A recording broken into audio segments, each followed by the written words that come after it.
انہوں نے نماز کو ضائع کر دیا اور خواہشات نفسانی کے پیچھے لگ گئے، سو ان قریب ان کو گمراہی کی سزا ملے گی۔ ہاں، جس نے توبہ کی اور ایمان لایا اور عمل نیک کیے تو ایسے لوگ بہشت میں داخل ہوں گے اور ان کا ذرا نقصان نہ کیا جائے گا، یعنی ہمیشہ کی بہشتوں میں، جس کا اللہ نے اپنے بندوں سے وعدہ کیا ہے کہ جو ان کی آنکھوں سے پوشیدہ ہے۔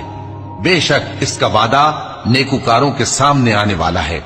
وہ اس میں سلام کے سوا کوئی بےہودہ کلام نہ سنیں گے اور ان کو صبح و شام کھانا ملے گا۔ یہی وہ جنت ہے جس کا ہم اپنے بندوں میں سے ایسے شخص کو مالک بنائیں گے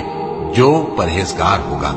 اور فرشتوں نے پیغمبر کو جواب دیا کہ ہم تمہارے پروردگار کے حکم کے سوا اتر نہیں سکتے، جو کچھ ہمارے آگے ہے اور جو پیچھے ہے اور جو اس کے درمیان ہے سب اسی کا ہے، اور تمہارا پروردگار بھولنے والا نہیں، یعنی آسمان اور زمین کا اور جو ان دونوں